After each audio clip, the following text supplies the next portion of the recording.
Coming up, Pierre Poilievre in Toronto today.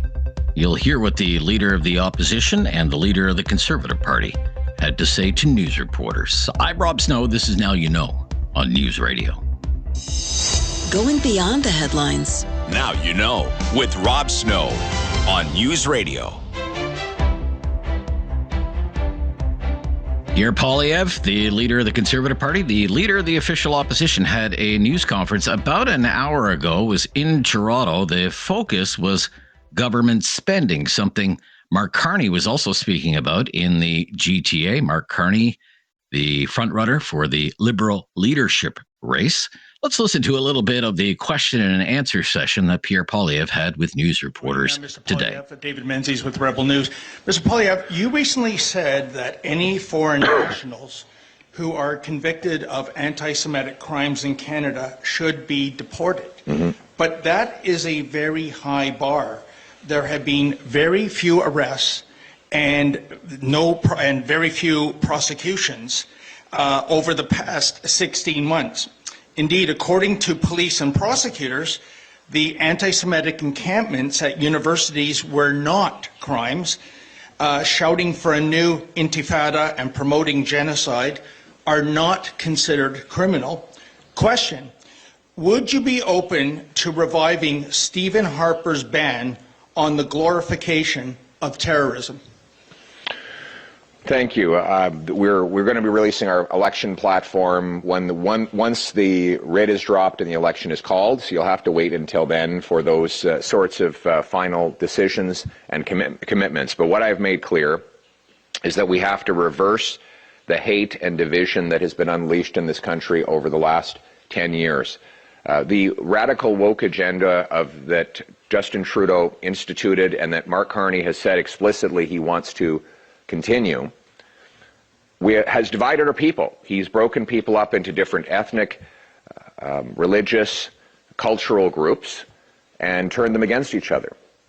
Liberals have deliberately divided community against community for electoral gain, and they have put in place an ideology that obsesses about every single possible ethnocultural division. And what is the result? A 251% increase in violent hate crime under this last decade of the Trudeau-Carney Liberals. So I will end that radical woke ideology.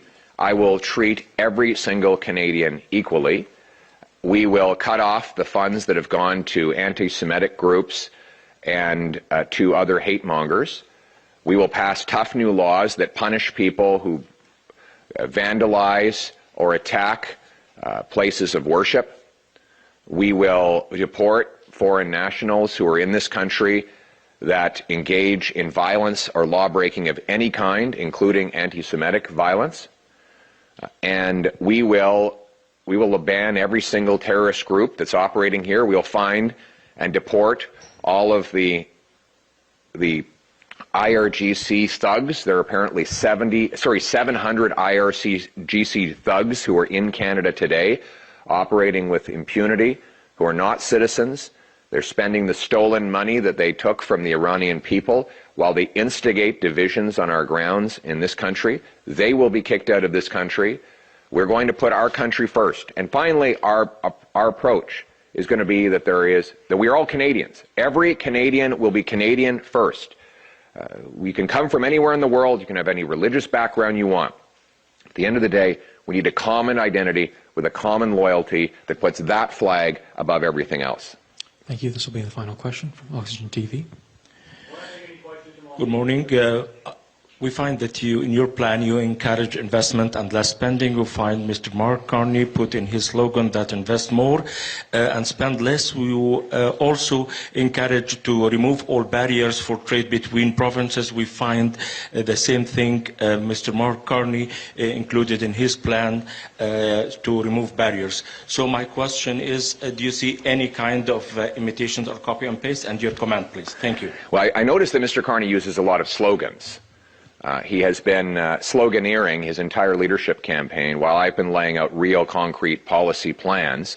For example, his only two announcements on policy have been slogans.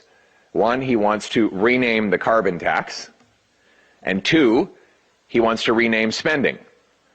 The irony is that his record as part of the Trudeau government as the top economic advisor has been to spend more and invest less. Investment has crashed under the Carney-Trudeau Liberals, while spending has exploded. That is the actual record. It is the opposite of his slogan. We have, right now, today in Canada, 55 cents of investment per worker for every dollar the American worker gets. So this is the record after Carney-Trudeau. An American worker gets $28,000 of investment per year. A Canadian worker gets $15,000 of investment per year, both measured in American dollars. What does that mean? It means the American worker is getting more machines, more technology, bigger and better factories than his Canadian counterpart, so that even though the Canadian worker is better, he has worse tools. That is because investment has collapsed under the Carney-Trudeau Liberals. In the 5 years Carney has been Trudeau's advisor on economic matters, $500 billion of Canadian investment has left to the States more than has come back. And that means American workers are getting better off and our economy is being left in the dust. I will repeal the Carney-Trudeau No New Pipelines Law C-69. I will make this the fastest place in the OECD to get a building permit. I will slash taxes on work, investment, savings, energy, home building, and making stuff in Canada so that we can bring home the hundreds of billions of dollars of investment for new machines, tools, technology, home building. We're going to unleash a massive boom in this country that will boost paychecks, and it will also bring home the Canadian promise that hard work gets you a great life in a beautiful home on a safe street, protected by solid borders and brave soldiers under a proud flag. That was a news conference today. Pierre Poilievre, the leader of the Conservative Party, he was in Toronto. I'm Rob Snow. This is Now You Know. This is News Radio.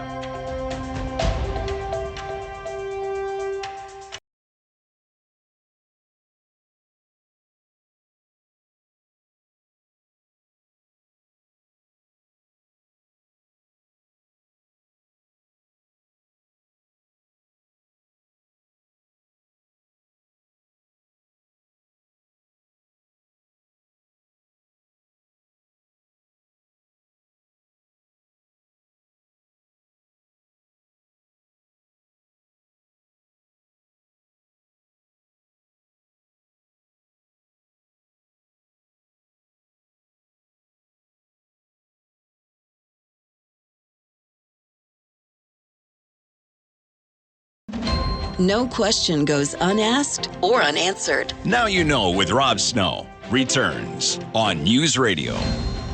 With our friend on the right side of things, Michael Taube is back with us this week, syndicated columnist and speechwriter for former Prime Minister Stephen Harper. He is in Toronto, where they're still digging out from back-to-back snowstorms. How are you today? Yeah, they definitely are, but I'm doing well, Rob. Hope you are too. Yeah, I'm great.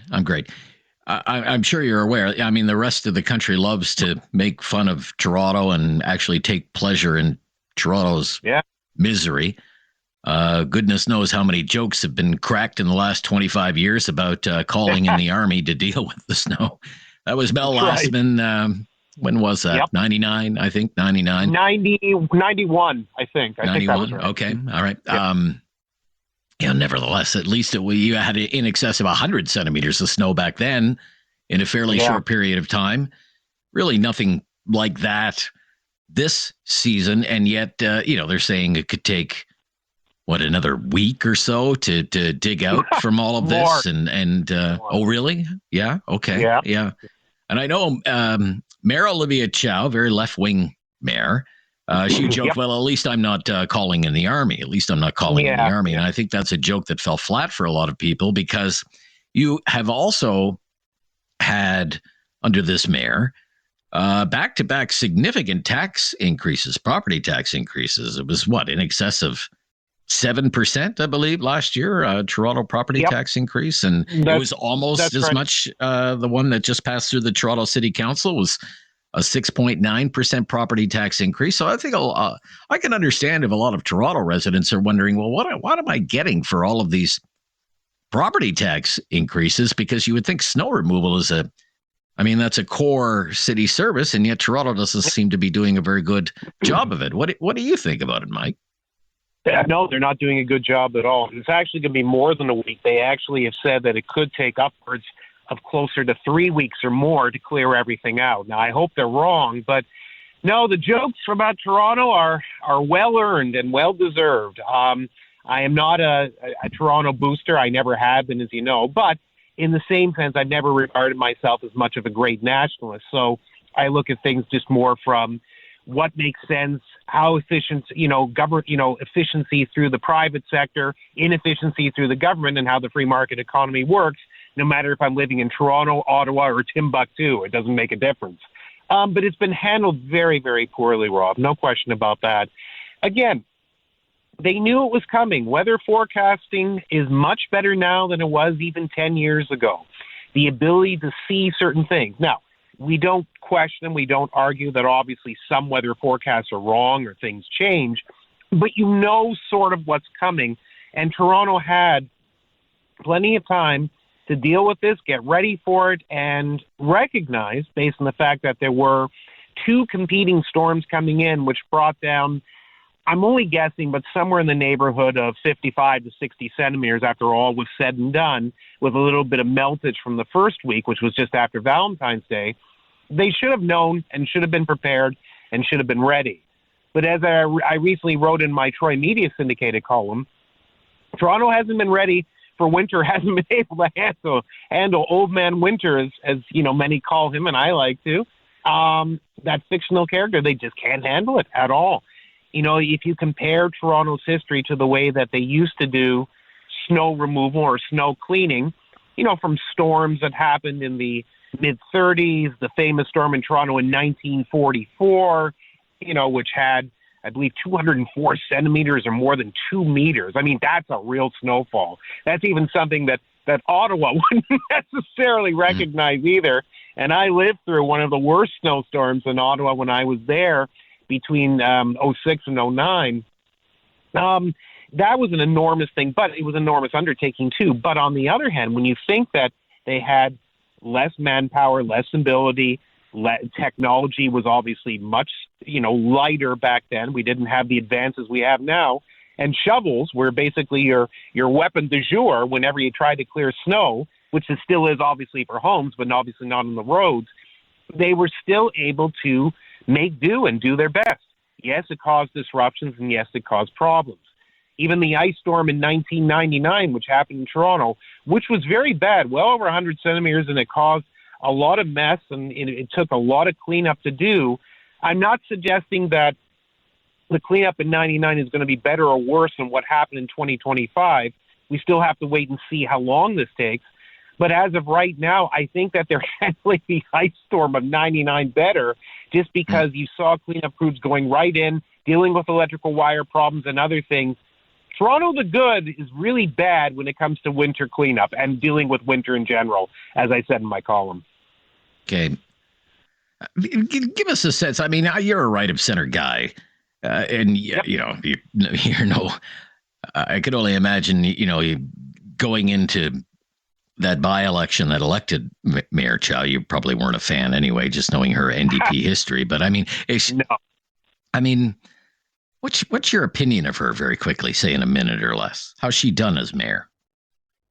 It's predictable. I've always said that she's a nice person, but I wouldn't put her anywhere near the levers of power. And guess what, Rob? I was right.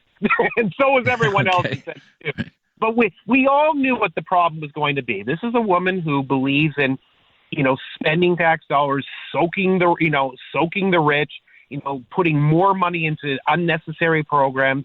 I mean, she spends all this time worrying about, drug liberalization or basically how to manage care that way. And I'm sitting out here. When I was speaking to your producer, I was just driving down because I just have somewhere to go after our interview. I'm sitting in a snow mound right now because that's the only place I can find a park. Montreal and Ottawa, I'm sure it's still, it would have a lot, but it's clear and they can move quickly because you're more efficient and you handle it better. We've just forgotten because of the hotter temperatures. But Olivia Chow has done a poor job as mayor, and she's done a poor job with the snow, but that's all predictable. All right. When we come back, I want to get your take on tonight's big hockey game. Donald Trump just tweeted about that, by the way, or posted on his Truth Social about the hockey game. So that's kind of the backdrop for this whole thing. Canada, USA tonight. We'll talk about it with Michael Taube when we come back. This is News Radio. 660 News Radio, Groundworks Traffic Center. I'm Tanya Blakeney. Good news in the Northeast. The crash on Country Hills Boulevard and Stony Trail fully out of the way. Actually, Stony Trail travel speed fully back up to as posted. You'll find a crash in the Northeast at Edmonton Trail and First Avenue. Northbound Edmonton Trail is tight just before First Avenue after the Bow River. And then in the Southeast, another one at Canyon Meadows Drive and Deer Ridge Drive. If there's something in your way, it's a free call, star or pound 660. Traffic for Okotoks Ford. A brand new 2025 Bronco Sport 4x4 can be yours for an amazing $98 a week lease, exclusively at Okotoks Ford under the giant flag or at okotoksford.com. Now the forecast. Here's meteorologist Michael Coos. Sunshine this afternoon and mild 5 or 6 degrees with a westerly northwesterly wind. Drops down to -2 overnight, so mild overnight as well. -2 would have been a nice daytime high a couple of days ago, and we were nowhere close to that. Into the afternoon tomorrow, it's a mix of sun and cloud with a high near 6. Saturday as warm as 8 degrees. This afternoon's high pumping up to 5 degrees.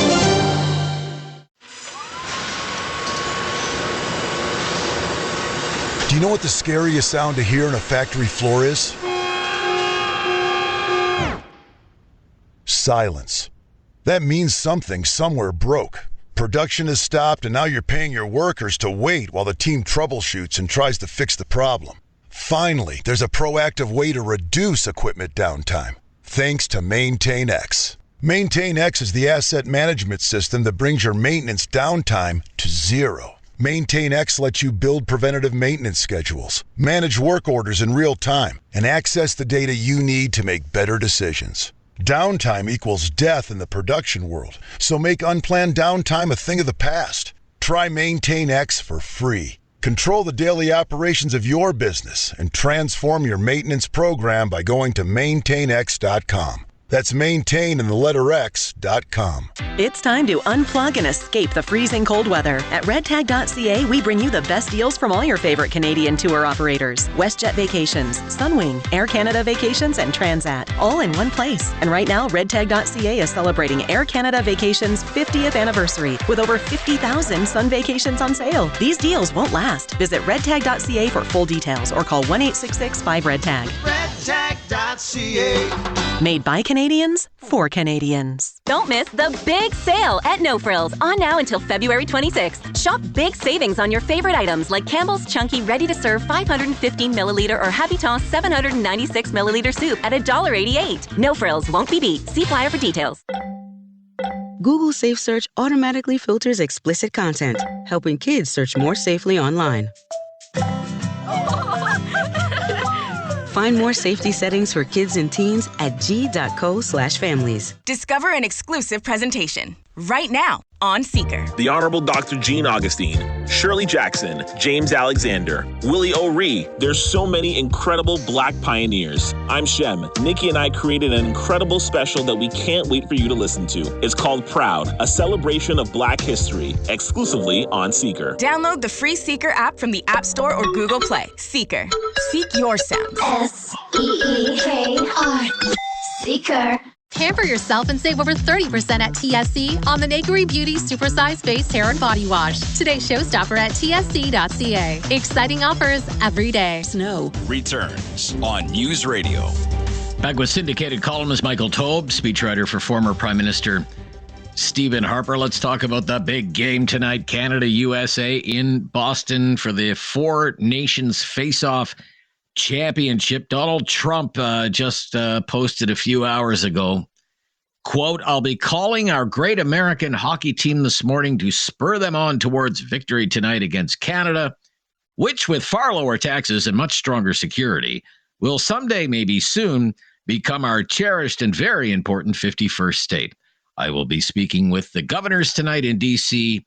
and will sadly therefore be unable to attend, but we will all be watching, and if Governor Trudeau would like to join us, he would be most welcome. Wow.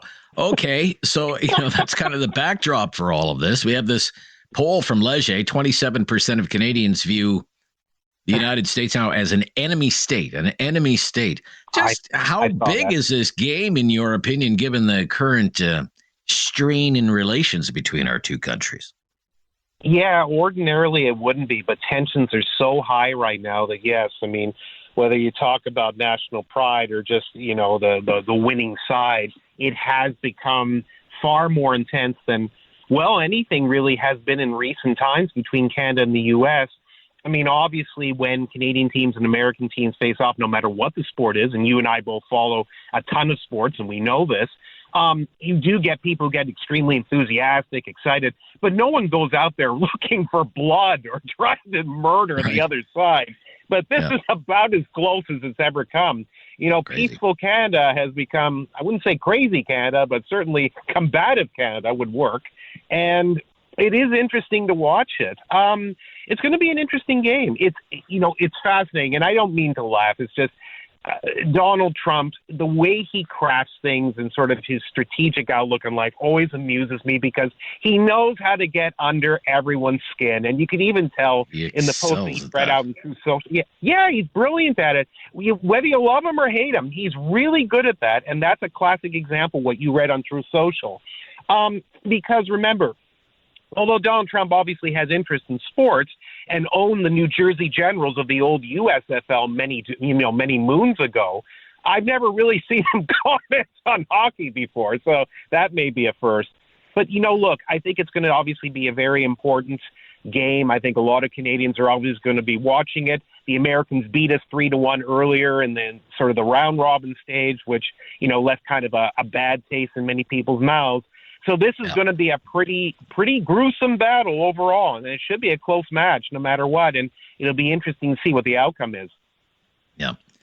Well, I'm sure you'll be watching it. I'll be glued to it tonight. David's going to a party to watch it, and if Team Canada loses, I'm going to be kind of down in the dumps tomorrow. I don't think I'll be alone. But look, thanks for joining us from the edge of the snowbank there in a parking lot somewhere in Toronto, Michael. No kidding. All the best, my friend. All the best to you. Okay, you too. Bye-bye. Bye. Syndicated columnist Michael Taube, our Newsday panel right after the news here on News Radio.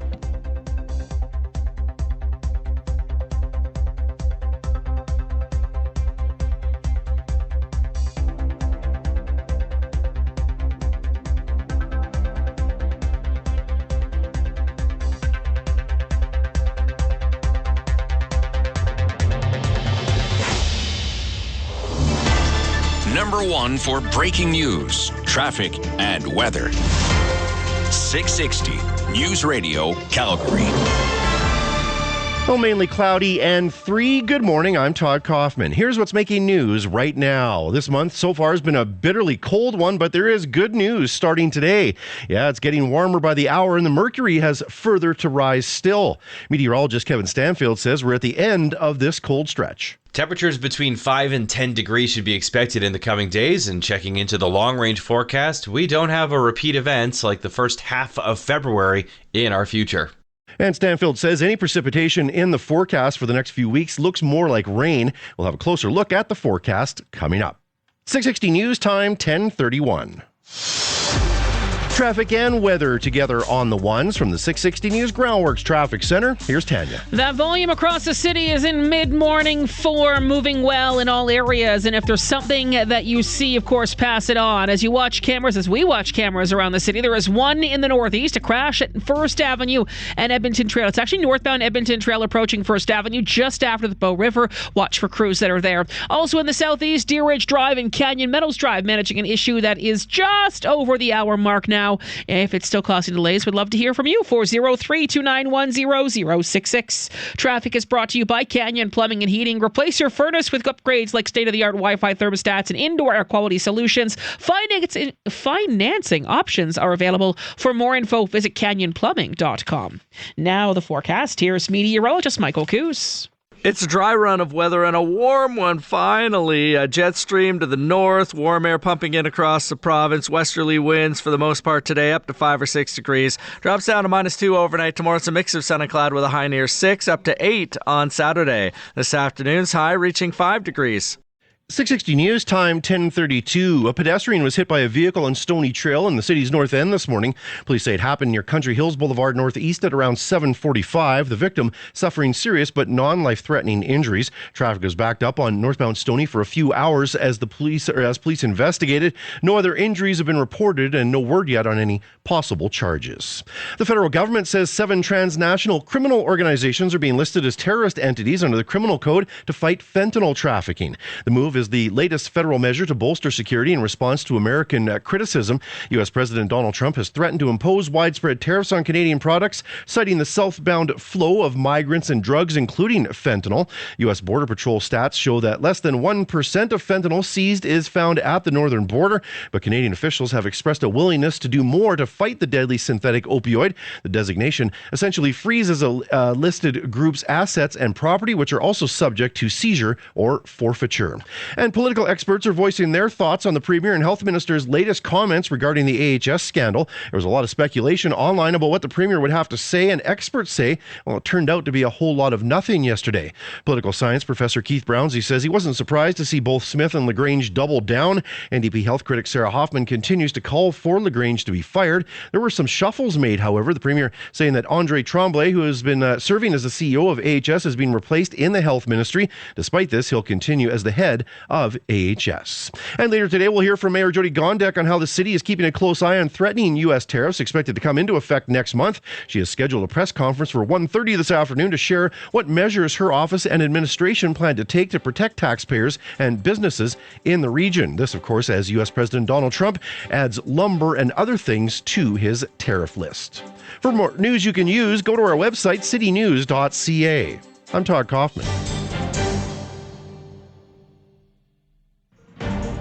Now you know with Rob Snow continues on News Radio. The Newsday Panel. Yes, it is time for our Newsday Panel with Neil Brodie, longtime Conservative strategist. Once worked in the Harper PMO. How are you today? I'm all right. Thanks, Rob. How are you doing? I'm good. Neil, great to hear from you today, along with Chris Day, Senior Vice President, Hill and Knowlton. Hi, Chris. Welcome back. Hello. Yeah, great to hear from you as well.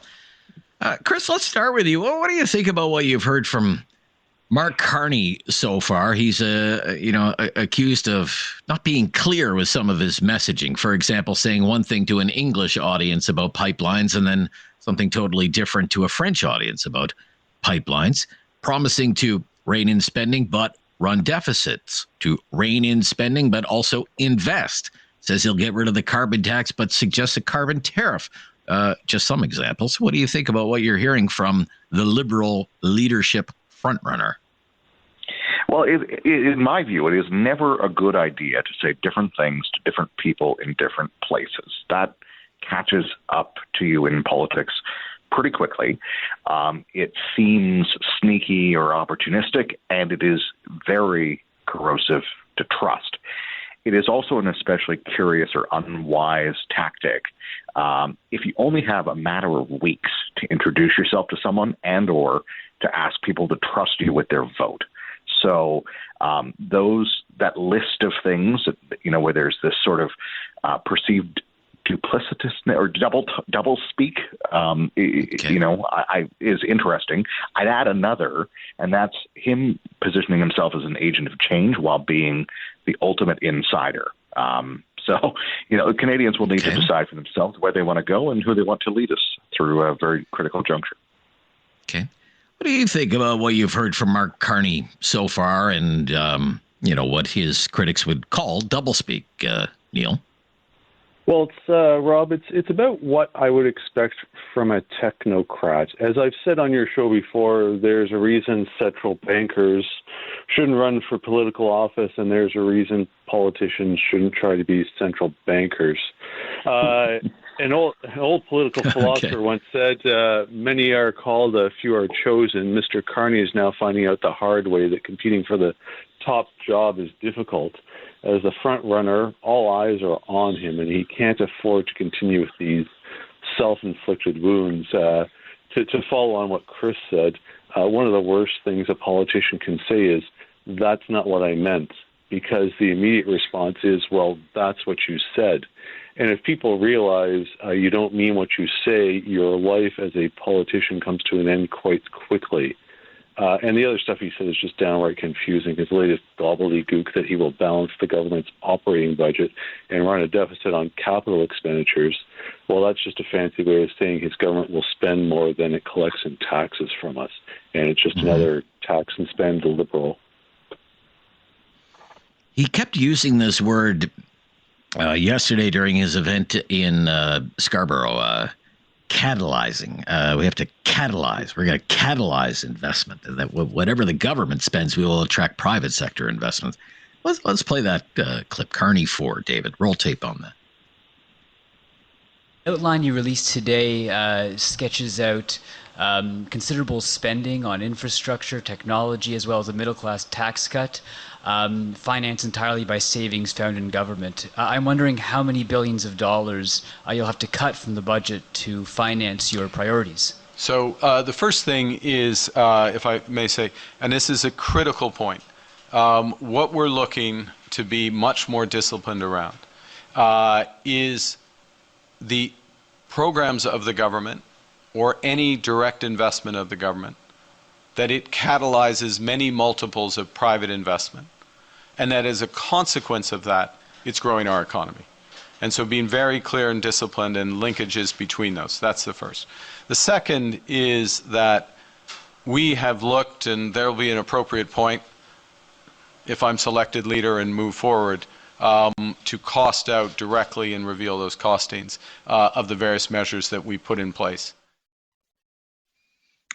So it's about catalyzing. Look, the vocabulary is very impressive, but does it work in politics? When you speak like that, I just wonder, at a retail level, do people get what he's saying? Do they even understand what he's saying? Or do they have to, run for a dictionary and find out what catalyzing means? What do you think, Chris? When you hear him speak, what I think he's referring to is like multiplier effects and how different types of investments and different types of infrastructure and such have different multiplier effects. The problem is, to Neil's point earlier, when the average person sends taxes to Ottawa, they don't get to see, and they don't care particularly whether it goes to OPEX or CAPEX. And this is just a way of saying, we're going to take your money and we're going to spend more of it than we take, and then we're all going to pay more in the end. That's essentially what he's promising, which is really very little different than what we've had for the last 9-10 years. I mean, Neil, to your point, he speaks like a central banker, not so much as someone who's running for political office, to me. What do you think? Yeah, if he's trying to shed the appearance of a downtown liberal elite, he's doing it the exact wrong way. What he just said there, I tried to follow it, and I think I'm as smart as the Your next eyes person. glazed over? Well, it might sound great to the cocktail and canapé crowd, but to people who wake up every day and go to work and come home and have to take care of their parents or their kids, or work 2 shifts because they're trying to pay rent, they don't care about catalyzing money. To me, that just sounds like lighting it on fire and watching it go up in smoke. They just want to know that their house is going to be a bit cheaper. They can get a doctor when they want to get a doctor. I know it's not federal responsibilities, but like potholes are going to get paved and garbage is going to get picked up.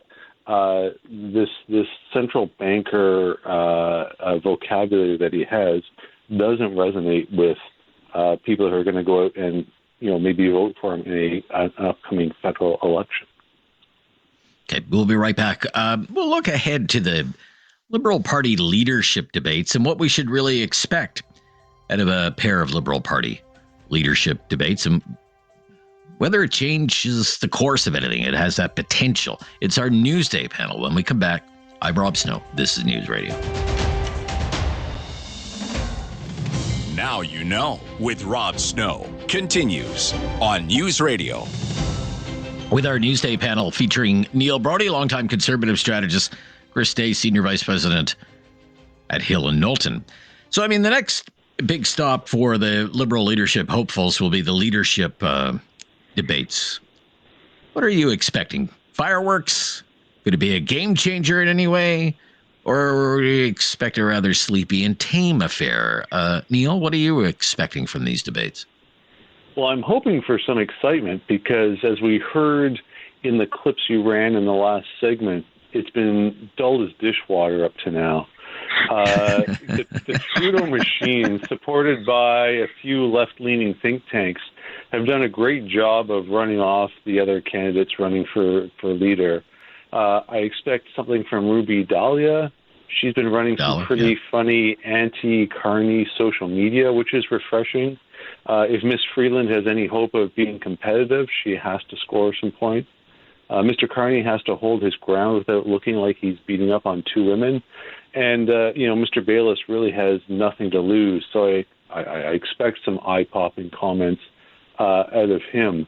I don't expect any great changes coming out of the debates. Mr. Carney has spent the last 4 years preparing for this.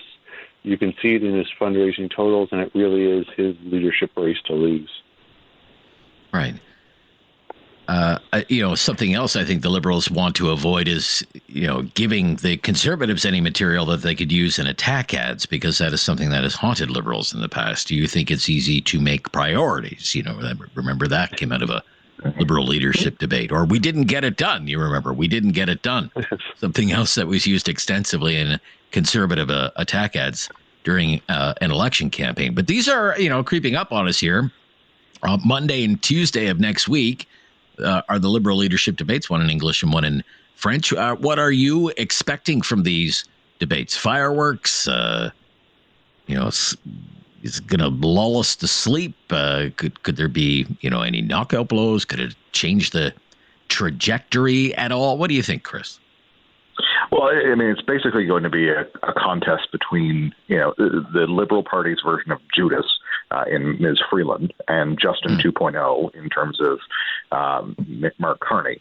But I think you're absolutely right to bring up the, we didn't get it done challenge, because they're all trying to outdo themselves in terms of walking the fine line of turning their backs on the party's record of the last decade. They're trying to distance themselves from a historically unpopular Justin Trudeau. And they're trying to convince people that the Liberal Party didn't mean anything that it said or did for the last 9 to 10 years. And that they'll be different, and that going forward, we're going to do all sorts of different things despite having this track record of all these people having been around, or at least in the case of the front runners, and in some cases very instrumental to what was being done. But, they didn't mean it. So I'm going to be watching to see how they navigate that very fine line if you were there or you were advising, and yet you say the economy is awful and that we did all of these brutal things that we shouldn't have. How they square that circle will be very interesting. Okay. What about Ruby Dahlia? I mean, what role do you expect her to play? I mean, there is this report today that's in the Globe and Mail that for Bob Fife and Steve Chase, quote, the Liberal Party says its concerns about the campaign of leadership candidate Ruby Dahlia are not related to foreign interference from India, but that the party sent a list of questions to Dahlia that raised concerns about that very thing from India and alleged campaign irregularities. But I mean, she's been a real maverick on social media. She's not going to be a factor in the French language debate, but she could maybe ruffle some feathers in the English language debate. Just what are, what role do you think she could play in this race on this English language debate, Neil? Well, she can throw some grenades, kind of like Mr. Bayless. I'm not sure that Ms. Dahlia has any hope of winning it. I'm not trying to be mean. It's just realistic. So she can throw grenades and without harming her chance of winning. The accusations by the Liberal Party are quite interesting because Mr. Carney is, of course, the Trudeau candidate. Mr. Trudeau runs the party. So it's odd that, perhaps Mr. Trudeau asked the party to send this information to Ms. Dalla and then leaked it to the press at the same time. I'm not saying that's what happened, but I'm saying that that's a plausible explanation to get Ms. Dalla to calm down or relax or find grounds to kick her out before the debate happens. Before the debate. Yeah, that's what I was wondering. If they're laying the groundwork for that. They have, still a few days to do that. What do you think, Chris? Anything going on there? I do think that there's something going on there. I know that there are a few people, more than a few people, who are surprised at just how well she has been able to fundraise, and and that she's surprised a few people in terms of being at the finish line for fundraising before certain other candidates that have arguably a much higher profile. So it will be very interesting. Candidate election races are always interesting to see how big how popular she is on ballots 1, 2, etc., and where that support goes if Mr. Carney or Ms. Freeland don't manage to pull a clear win on ballot 1. Okay, when we come back, all aboard high-speed rail between Toronto and Quebec City. What was with Mr. Trudeau's announcement yesterday? What was that all about? I'm Rob Snow. This is News Radio. It's time to talk back on Now You Know with Rob Snow. Call now and have your say. 1-833-668-2577. Welcome to Talk Back. It's 2 hours of debate and discussion on the big issues of the day, and today's topic, hockey. We're going to talk about hockey today. I don't usually talk about sports, let alone dedicate a whole talk back to sports, but hey, it's a big hockey game tonight at the Four Nations face-off. It's the championship game. It's Canada versus the United States, 8 p.m. Eastern, Sportsnet, for all the marbles, for the bragging rights. It's all about the thrill of victory, the agony of defeat. And in my own opinion, I think the hockey game tonight is the biggest news story in the country. I honestly do. I don't think anything really comes close to this today. Some people might say, well, it's just a hockey game, Rob. What are you talking about? It's just a hockey game. But is it really just a hockey game? Given everything that's going on right now between our two countries and our relationship with the United States and all the talk about Donald Trump and his talk of making Canada the 51st state, he invited Governor Trudeau to come watch the hockey game today and said again, it'd be great if Canada was the 51st state. And he had a 5-minute chat with the American hockey team today. So is it really just a hockey game? Or is it something bigger than that? Is it a cultural event? I happen to think it's the latter. That's my own opinion. I think if this game was happening somewhere else, say overseas, and it was during work hours or school hours, I don't think anybody in Canada would be getting anything done. If this was happening at like 1 o'clock in the afternoon, I think Canadian workplaces would grind to a halt. I think employees from one end of the country to the other would be huddled around computer screens or listening to it on the radio. I think televisions would be wheeled into classrooms or gymnasiums, not unlike when Canada was playing the Soviets in the Summit Series back in 72. Honestly, I think it's on that kind of scale. I could be wrong, but I don't think I'm wrong.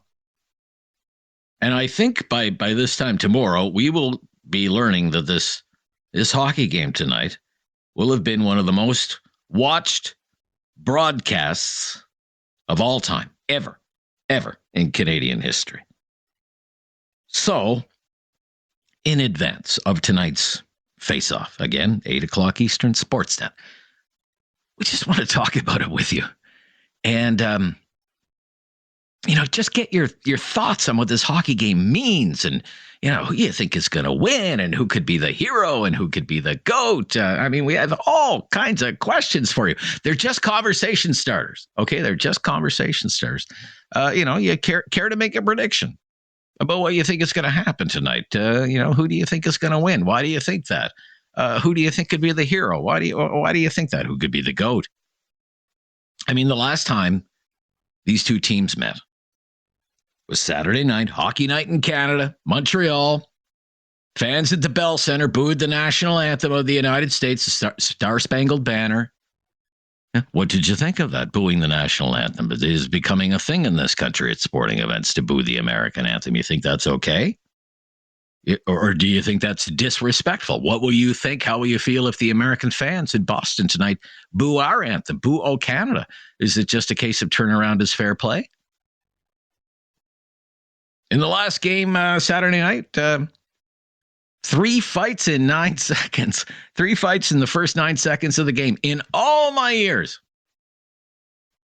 I never saw an opening to a hockey game like that. I've seen some real dust-ups in my time, but not in international hockey. I mean, some fans loved it. Others, though, thought it was embarrassing. And, they don't really like to see fighting in hockey. I just throw that out there as another angle to the story. When it comes to fighting in hockey, what's your opinion? Some people think it's barbaric, has no place in the game. Others say it's part of the game. Not only that, it's an exciting part of the game, and the fans love it. Where do you come down on that? We could probably do a whole talk back just about that, fighting in hockey. Hey, look, some people of a certain vintage, maybe you're one of them, like the older segment of the baby boom generation, some people that age will remember the 72 Summit Series. Canada versus the Soviet Union. Henderson scores for Canada. I mean, that's become part of Canadian history. I mean, Paul Henderson, Canadian hero. If you were around in those days and you were all wrapped up into that series, you can share your thoughts with us. I was just an infant when that was happening. I have no memory of it, although I've read lots about it, watched lots of documentaries about it, even done interviews about it. I interviewed Phil Esposito once about it. My father hasn't stopped talking about it since 1972. It's like one of the defining moments of his life, Canadian sporting life. Does this series and this game tonight have the same kind of feel about it as that 72 Summit Series? What would you say? Here's another question for you. I love questions like that, like this. There are no wrong answers, okay? Just going to throw this out there. If you could take any Canadian hockey player in their prime, okay, and put them in the lineup tonight for Team Canada for this game, who would that be? Think about all the great Canadian hockey players. Rocket Richard and Gordie Howe and Bobby Orr, Wayne Gretzky, Guy Lafleur, Mark Messier, Mario Lemieux, so many to choose from. You have the chance to pick just one and say, you're in the game tonight, buddy. Who would that be? I'd really like to know your answer. As I say, we don't talk much about sports, let alone set aside 2 hours to talk about one hockey game, but I just think it's more than a hockey game. I think tonight is like a full-fledged Canadian event. And a lot of people are going to either go to work happy tomorrow, or it could be a national day of mourning because the Americans want it badly. And they're obviously a very good team. Brad Marchand says this is the best team he's ever played against. So we've tossed out some ideas.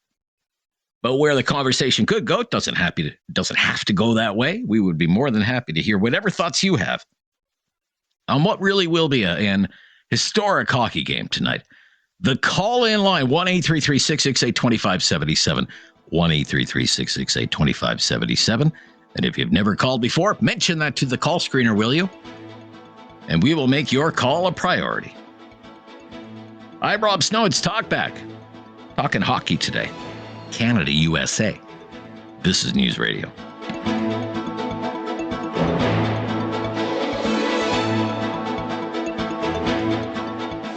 Have something on your mind you want everyone to know? Call now. Hello. 1-833-668-2577. It's Talkback on Now You Know with Rob Snow.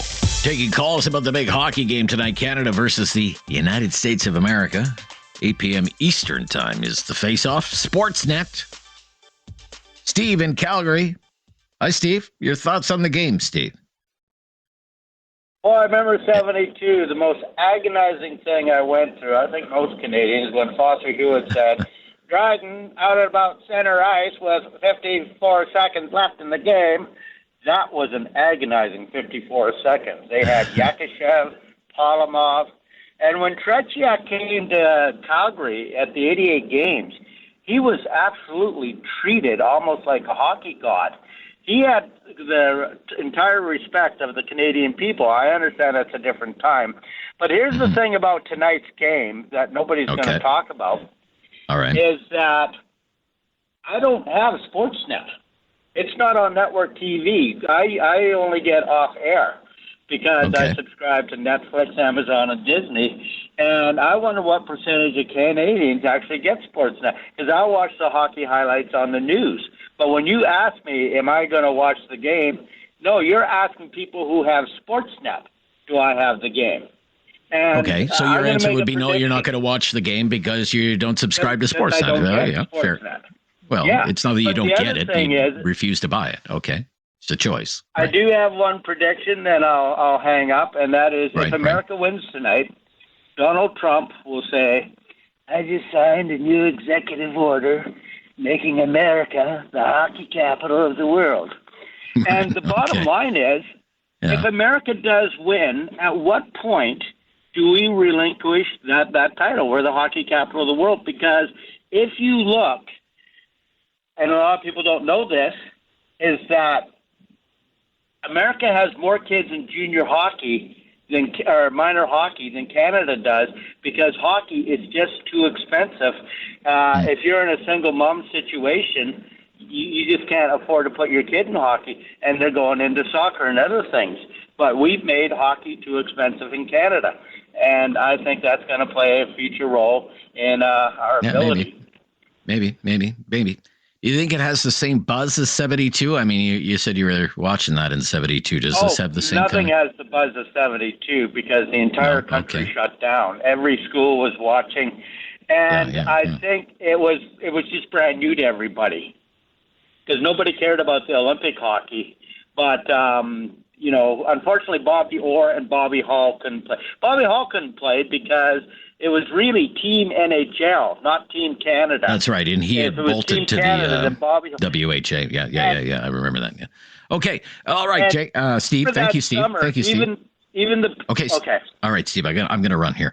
There's a free line there for you. 1-833-668-2577. Talking to hockey today here on Talkback. 1-833-668-2577. Chris is in Woodstock. Hello, Chris. Hi, Rob. First time caller. I appreciate that. I just have a question. Do you think Sam Bennett should call Matthew Tkachuk to fight? I know they're teammates in Florida, but we're talking Canada, USA. Yeah, Kobe Bryant did it to Pau Gasol in basketball. He ran through his chest in the Olympics. They were teammates for the Lakers. Right. Do you think Sam Bennett should set the tone and call out Matthew Tkachuk to fight? Yeah, I don't know. What do you think? I think they should, because, set the tone, right? I mean, this is your country, and your teammates in Florida, whatever, right? That's not tonight. Yeah. So, yeah. That's one of the weird things about this. That's one of the weird things about this is, you have teammates who are playing with each other, but you also have teammates from the National Hockey League who are playing against each other, like Mitch Marner is playing for Team Canada and Austin Matthews is playing for Team USA, and Brady Tkachuk, I'm an Ottawa Senators fan. He's the captain of the Ottawa Senators, and yet I don't want him to have a good night, even though I'm a big Brady Tkachuk fan. But because he's playing for the Americans. It's just one of the weird things about this one. And it's not like Matthew can back down because he's in front of his fans this time. Right. When he called out Hagel. Hagel had to fight because he's in front of Canadian fans. So I just think it would be interesting. Set the tone, we're teammates, but not tonight. So you'd like, I mean, the last game they had, 3 fights in 9 seconds. You'd like to see something similar like that tonight? I would like to see Canada initiate that, and I would think Sam Bennett would be perfect against Matthew Tkachuk. All right. Okay. Because, all right. Thank you. You're my Thank teammate, you. but not tonight. Okay. Gotcha. Thanks for the call today. Good to hear from you. Yeah, we're taking calls about tonight's hockey game at 1-833-668-2577. Canada, the United States, Trump tweeting about it already. booing national anthems, fighting in hockey, comparisons to the 72 Summit Series. Share any thoughts that you may have on this big hockey game tonight. It's going to get huge ratings, I think. A couple of lines there. Love to hear from you today. This is News Radio.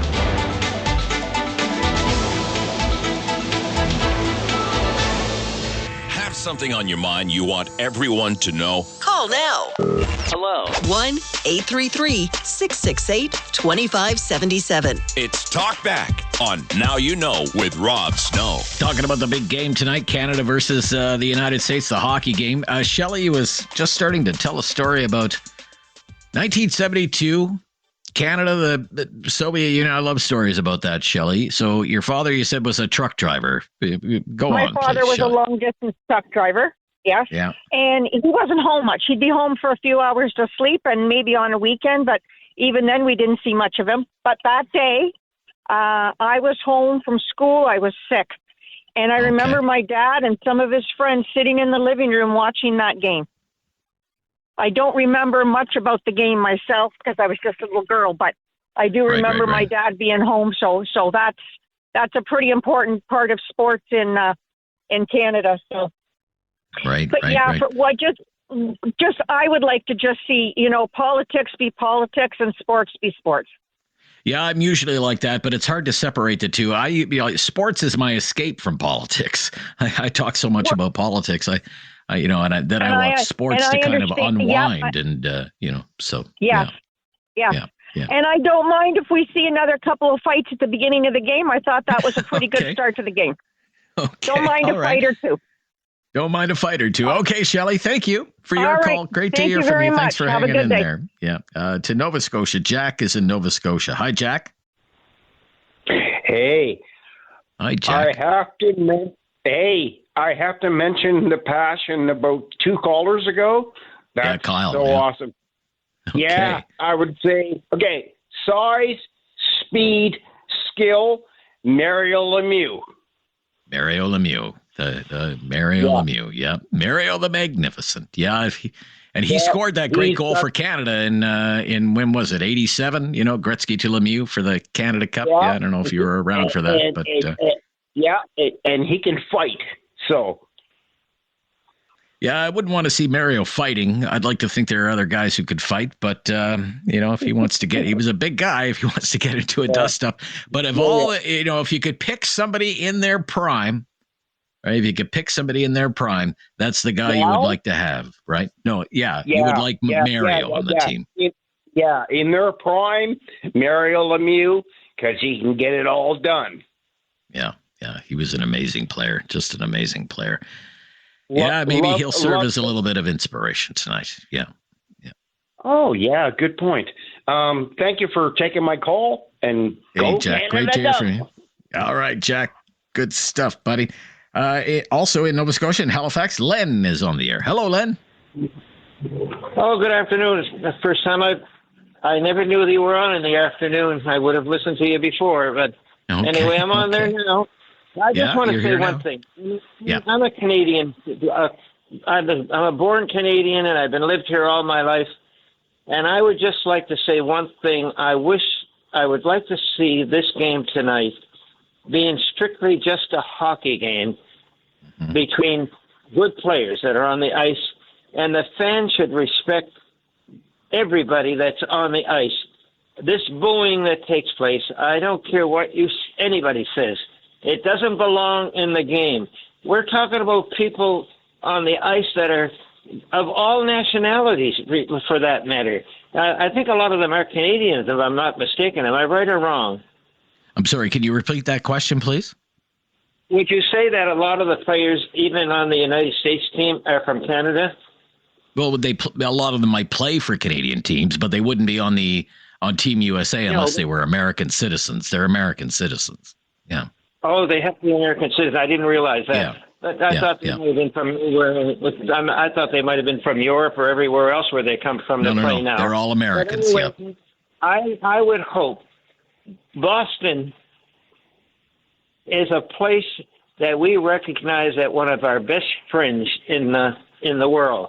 because of what they did to help the people in Nova Scotia during the 1917 explosion. Right. Not only that, it was after the terrible disaster, the weather-wise, that came the following day. And we always send them a nice Christmas tree every year. So I don't think that. So we have no right to really boo in Boston. No right whatsoever. Because we're talking about people that are our closest friends probably in the United States. That, we're not that far away from them. And it doesn't belong in hockey. Rob, I'm pretty sure you must agree with me. It doesn't belong. The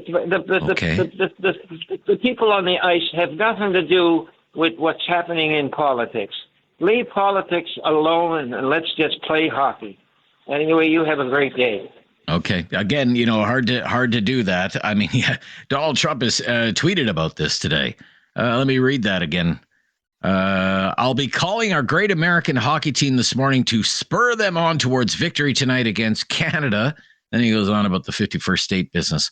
Far lower taxes, much stronger security. Someday, maybe soon, our cherished and very important 51st state. I will be speaking before the governors tonight in D.C.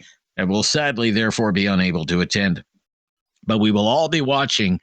If Governor Trudeau would like to join us, he would be most welcome. That was Donald Trump on tonight's hockey game, and he apparently called the American hockey team this morning, spoke to them for about 5 minutes, and some of the players are on social media reacting to that, saying it was great to hear from the president and yada, yada, yada. Elias in Kitchener. Hello, Elias. Hello, how are you, Rob? I'm good, Elias. What do you think about this game tonight here? What's your opinion? I can't wait to see the game tonight. I can't wait. Okay. Usually I work afternoon, but tonight I took the day off. Oh, you took the day off. Wow. Okay. Sure. Why not? I don't want to be at work and the game is on. No way. No way. Okay. So, also I'll give you a prediction for the game tonight. Sure thing. Love to hear it. First game, they beat us, 3-1? When we 3-1, the them? third goal was an empty netter. Yeah. And tonight we're going to be reversing. We're going to be 3-1. Again, we're going to beat them 3-1. Okay. To be fair game. And that's my prediction. And we will tell Trump, leave us alone. We are the champions. Okay. Right, okay. And who do you think, do you have someone in mind who could be the Canadian hero tonight in this game? Oh, Any yeah. ideas? 97, he's going to have 2 goals. Oh, okay. I'm telling you right now. Connor McDavid? 2 goals. Connor McDavid. He's looked pretty good at times, hasn't he? Yeah, he's going to have 2 goals, not 1. I'm predicting he's going to have 2 goals. All right, okay. Well, if you call me tomorrow, I will sing your praises. If that comes true and Canada wins 3-1, you call me tomorrow and I will sing your praises, Elias. I will. I will give you a call. Thank you for taking my call. All right, thank you. There you go. Elias is skipping work to take in the hockey game. He's not going to work today. He wants to watch the hockey game instead. What about you? 1-833-668-2577. We don't usually dedicate the talk back to sports, but it's such a big game tonight. So, share your thoughts on it. We'd love to hear it. This is Talkback on News Radio.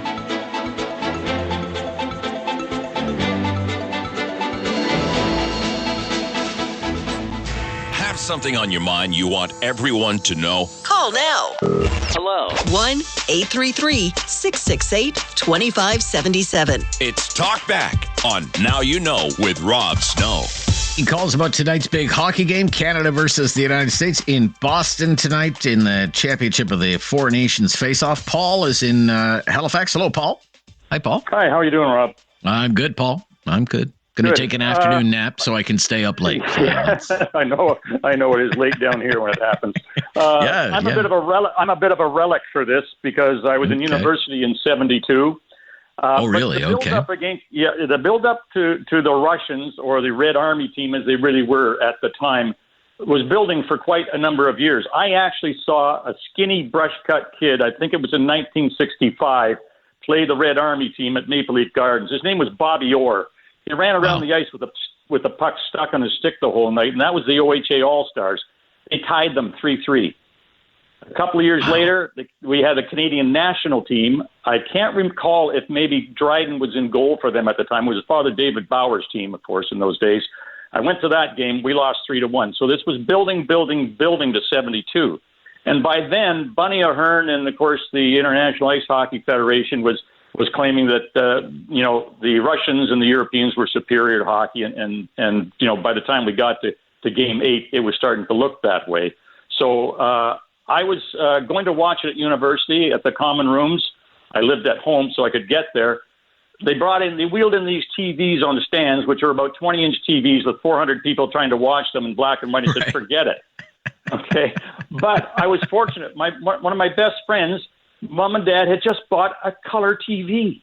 Oh, and my goodness gracious. I headed on over, the first of us that ever had one, 72. Wow. So I headed over there. He was away at university in the States on a hockey scholarship. So I went down in their basement, in their rec room, and I watched the game from there all by myself. But what I see happening today, as I mentioned, we have that build up to the hatred of the Russians in hockey because they were claiming they were better. There's some similarities to what are happening today. I don't think if Trump had and all this stuff was happening, it'd be an interesting, neat game, but I don't think it would be as visceral as it seems to be getting to today. He shot his mouth off this morning, I guess, on X and on the radio or something. Yeah. And I think it's bringing people up to a little bit of a fever pitch, which may result in a potentially disastrous feeling afterwards or one of absolute exaltation.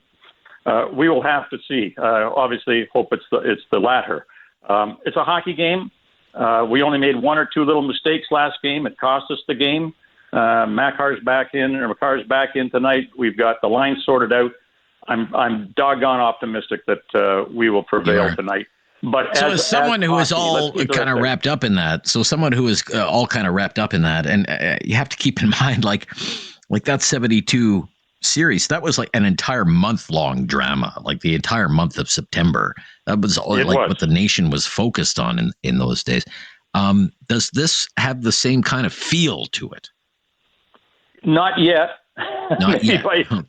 Maybe by puck drop it will, because with the Tkachuks shooting their mouths off and they prearranged to have the fights and other things, they're the ones who are kind of throwing it out there. I don't think our guys were thinking about that at all. Hey, it's a hockey game. We want to win it because but they've made it a little bit personal and a little bit national that way, far beyond what I think it was going to be. But 72, with Brezhnev there at the games, he was the premier of Russia or whatever. Whatever they did, the dictator, whatever. Everybody in their great coats, all the military guys with those giant hats on, shouting at the Canadian crowd to be quiet because they were too emotional. Eagleson being dragged across the ice. Seeing that live was quite the thing. We're all wondering what the heck was going on. Yes, that's right. JP Parisi going ballistic. Parisi going ballistic on the referee. It was quite the exciting time. And as grainy as it was, doggone it was in color, man. That was something. That must have been something. Yeah. Okay. Look, great to hear from you. Thank you so much. I'm sure that brings back a lot of memories for people of a certain age. We'll stop here, and if you are on hold, you'll get on the air before the top of the hour for hour number 1 here of Talkback. I'm Rob Snow, just talking about hockey today. Big game tonight, in case you didn't hear. Canada and the United States has a bit of a political backdrop to it. Love your thoughts on it.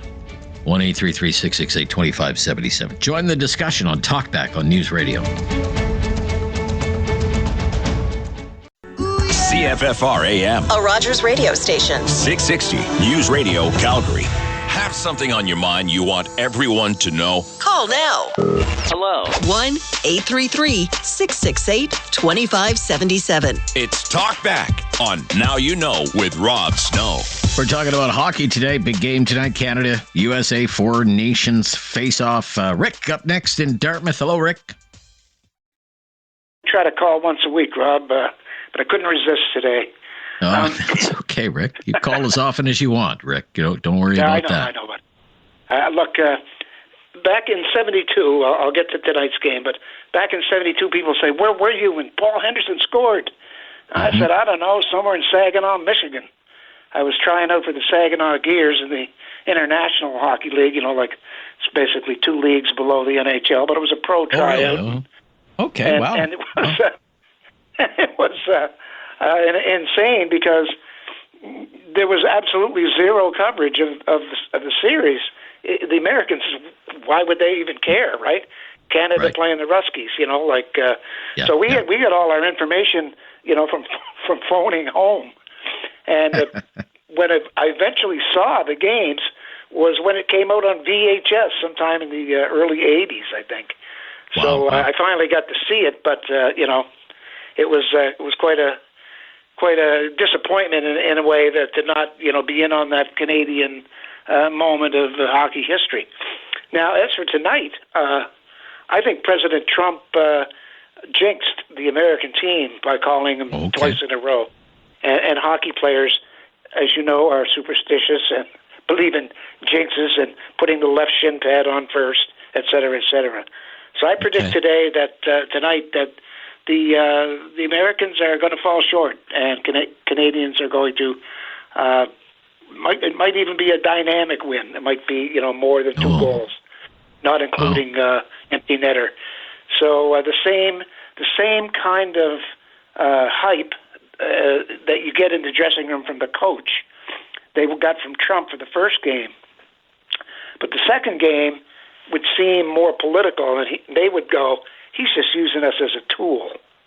That's okay, props, that would be the way I reacted.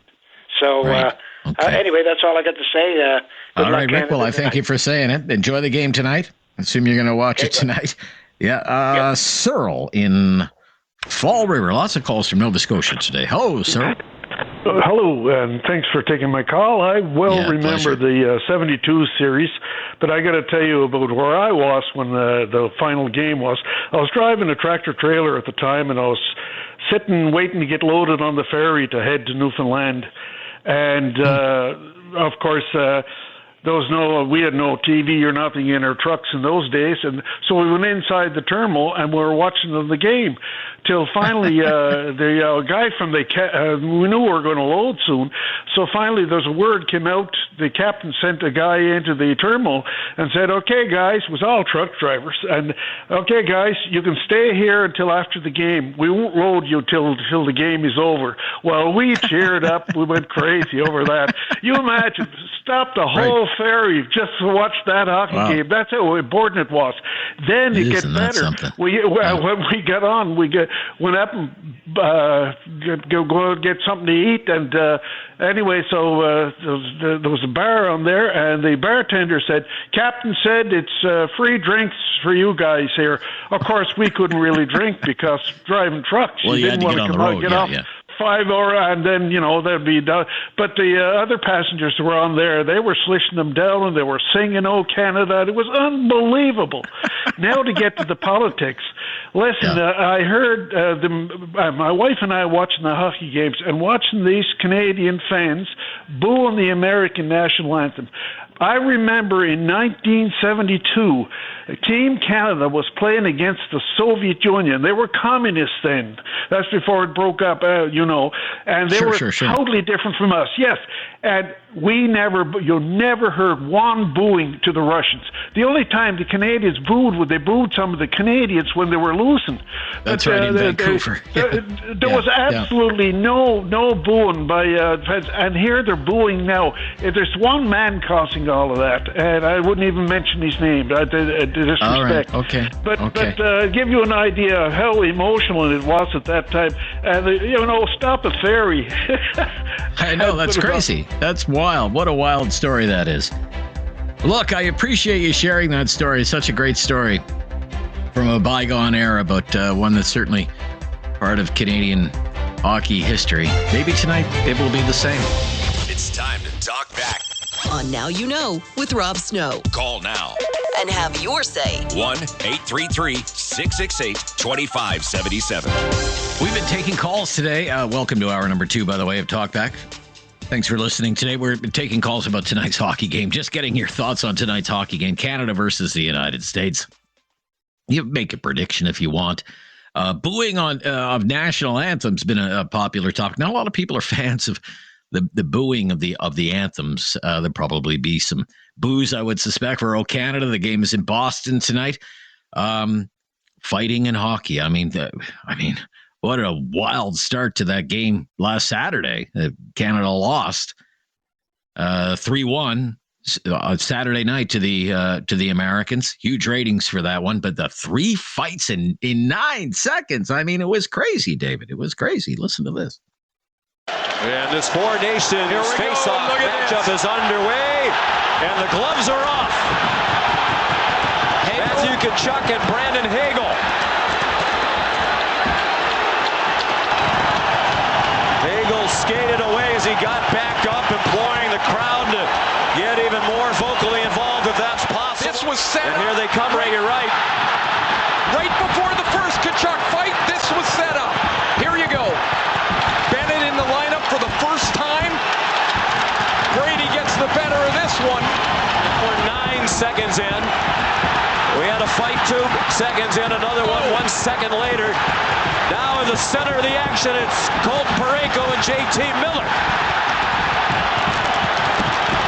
Parayko's got a big size advantage. Miller's a tough dude. Yeah, that was crazy.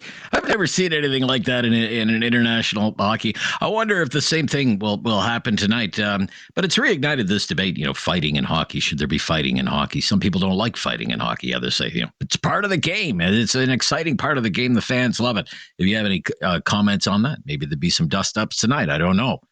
I've also, been asking about the 72 Summit Series, Canada versus the Soviets. If you were around for that, if you remember that, how does this compare? Some people are making comparisons, drawing comparisons. Does it feel the same? Does it rise to that level? Whatever thoughts you have on this game tonight. 1-833-668-2577. I mean, there's certainly a lot of calls from Nova Scotia in the first hour. I'd be curious to see if we do get any calls from Calgary in the second hour. Are people in Calgary not going to watch? You're not watching the hockey game tonight, Calgary listeners? Just what is going on? I understand how the Nova Scotia fans could be all wrapped up in it. Brad Marchand was born in Halifax.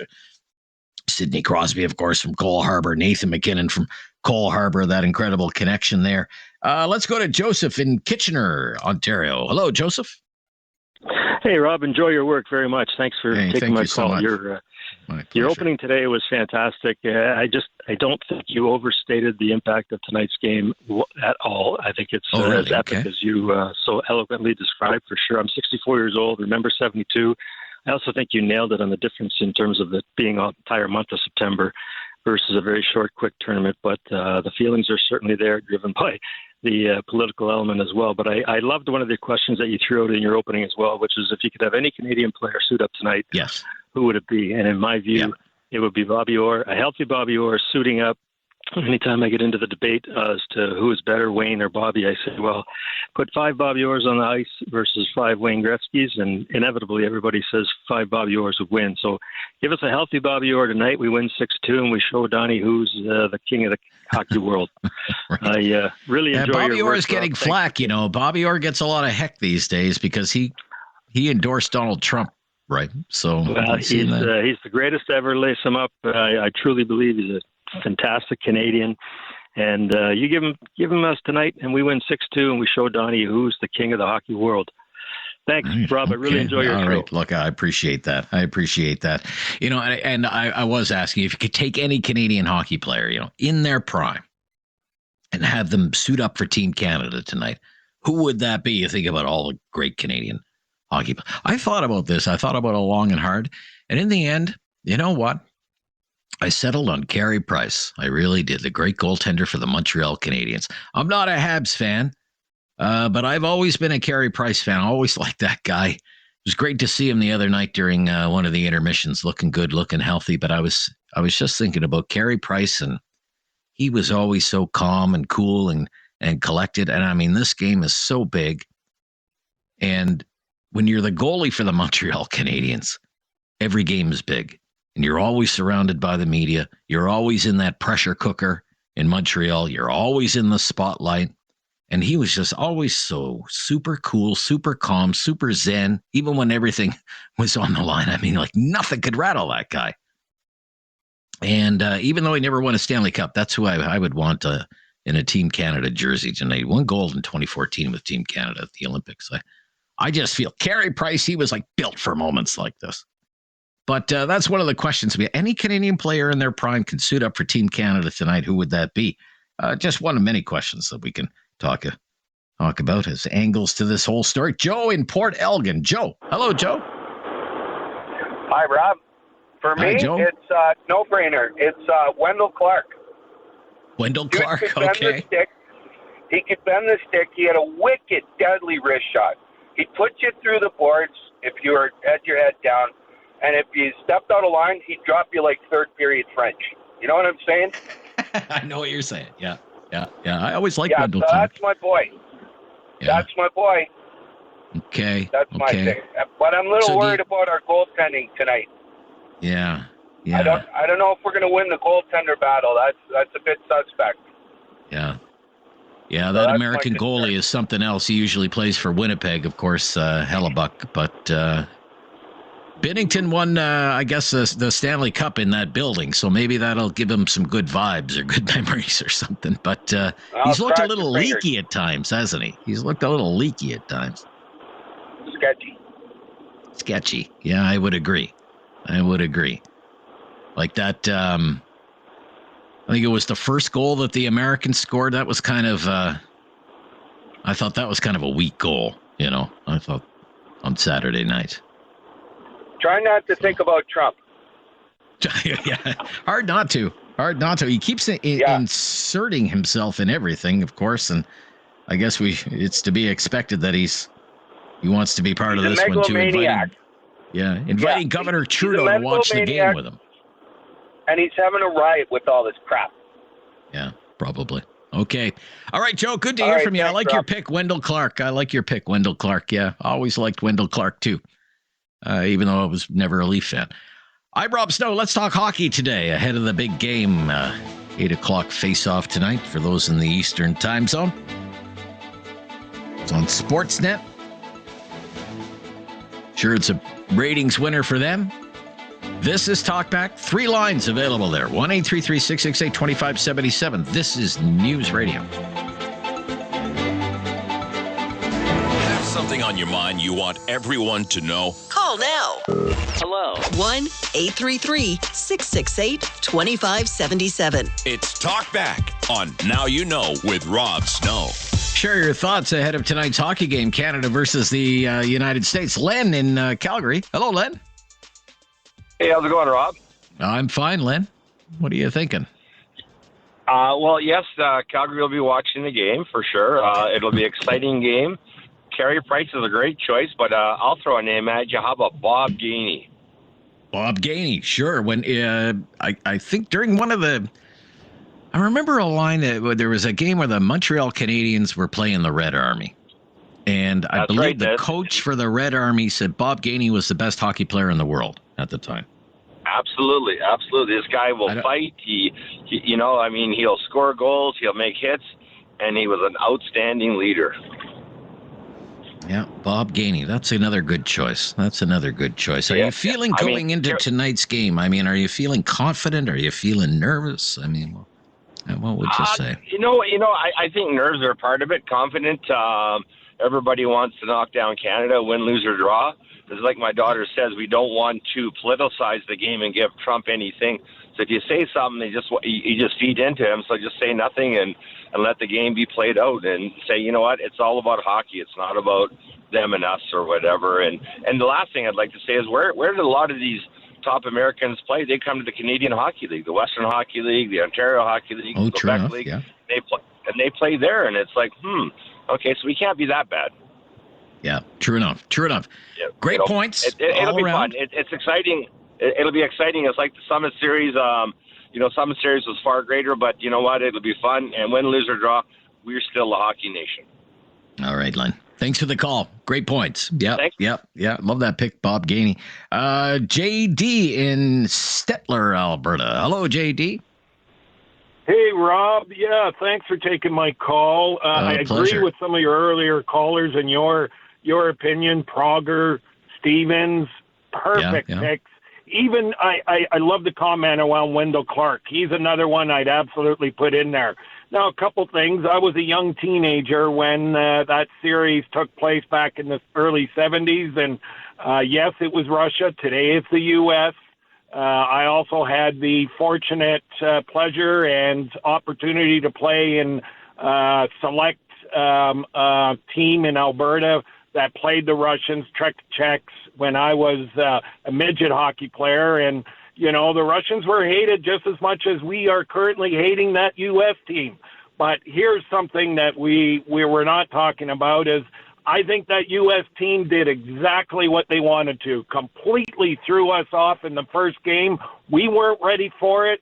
We didn't think it was coming. And the other piece is we've got that stud of a defenseman, McCarr, in tonight. We will be a different team, and I'm predicting a complete demolishing of this U.S. team tonight. Go Canada. Okay. So let me ask you, just on Canada kind of getting knocked off its game on Saturday night in the first game against the Americans. Are you talking about the fights? You think the fights caught them off guard? Absolutely. Yeah. They didn't expect it. It was through the lineup. Look at the guys they picked. It really threw a wrench into our lineup. We weren't prepared for that style of hockey, and I really believe that, you know, they're playing some of their friends across. Yes, it wasn't an all-star format, but at the end of the day, I didn't think they expected them to come out and play that style of game. We will skate them hard tonight. We will play hard. We're going to be a different hockey team. Okay. All right. You're sounding pretty confident. I'll try to tap into your positive vibes. JD, thanks. Thanks Canada. For the call. I will admit to being a little bit nervous. Well. Okay. Yeah, you too. Yeah, thanks. Be well and keep it going. All right, we will. Let's go. 1-833-668-2577. Love to get some more calls on this. Lots of time to fit you in, get your opinion. Canada versus the United States. It's on Sportsnet, 8 p.m. Eastern time. Make a prediction. What do you think about booing national anthems? What do you think about all these fights? What if there are more fights tonight? Pick any Canadian player in their prime who's ever played the game. All of those great Canadian players throughout history, and you can put them in the lineup tonight. There's been some great picks so far today. Who would you put in the lineup tonight of all the great Canadian players? And if you remember 72 and Canada and the Soviets, does it have that same vibe to it? How does this series compare to that series? Feel kind of the same? A little bit the same? Not the same?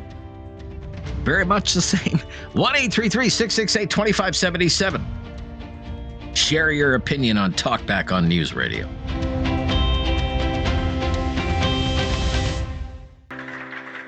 Have something on your mind you want everyone to know? Call now. Hello. 1-833-668-2577. It's Talkback on Now You Know with Rob Snow. Taking calls about the big game tonight, Canada and the United States. Four nations face-off, final game, championship game with a lot on the line, a lot of pride on the line. Diane in Calgary. Hello, Diane. Hello, Rob. How are you? Hi, I'm good, Diane. Thank you. I can hardly wait till tonight. I got up early thinking the game would come faster that way. But what I've got to offer today is I had an uncle that played for the Trail Smoke Eaters.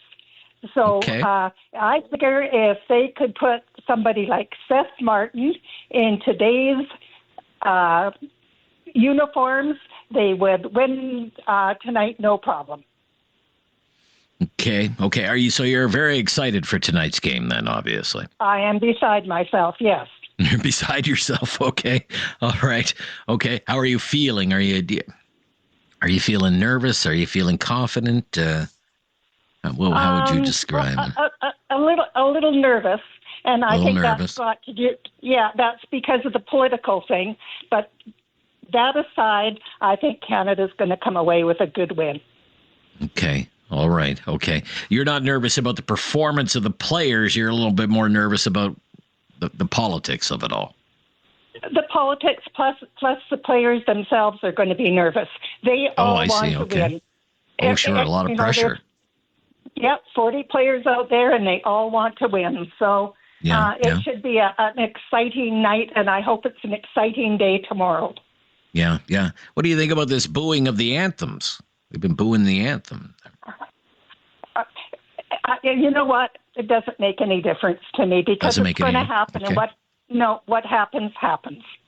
Yeah, so okay, all right, okay. Thank you, Diane. Good to hear from you. Enjoy the game. Enjoy the game. Yeah. Bye bye. Andre in Kitchener. Hello, Andre. Hi, Rob. Hi, Andre. Oh yeah, been waiting for this since Saturday. And okay.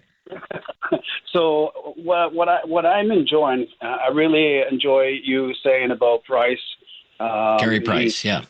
Oh my goodness, he's a terrific personality, character. Because of course I was a big Patrick Roy, and then he was next in line, and wow, right? And the other thing is Bob Gainey. I remember, I'm 56. I do remember the Red Army Canada. I was about 11 years old, I think. And it was incredible, the rival, Tretiak and all that stuff. But today, I'm a big Edmonton and Colorado fan. So, I think McCarr is still not there. But seeing McKinnon and the great ones, with McDavid and just Crosby, just playing together, I'm blind. And just hearing these guys playing together is it's just like the best recipe, it's like the dessert of the dessert. So yeah. All right. So how are you feeling before tonight's game? Are you confident that Canada can come away with a win here tonight, Andre? Or big time, because hockey's a North, right? But the only thing I am afraid, because Hellebuck is Hellebuck. He is like you said earlier. I think the Stanley Cup is 3/4 part of the goalie, right? Nothing goes in. Well, you can't. No team can win, right? But he is incredible. And but I have to say that we are there, and I have a great feeling that it's going to go in overtime. And the last thing I want to say, Rob, is when it was in Montreal, they rocked the place. They know how to rock the place. They can put now on a we're show. Going to Boston. Yep. Right, that's right. And now in Boston, we can't forget, Boston knows how to play a show too, right? Back in the days, Linksman, Byers. So it's going to be original interesting. 16. Yeah, it's going to be a great game. Enjoy it, Andre. Hey, thank you so much for the call. Great to hear from you today. Stay well, my friend. Cheers, all my friends. Be safe. We'll be right back after the news in the home stretch of the Thursday Talkback. Join the discussion. We're just talking hockey today. The biggest news story in the country is this hockey game. By far, this is the news story in the country today, is this hockey game. Share your thoughts on it. All kinds of angles we can pursue. Love to hear from you. It's Talkback on News Radio.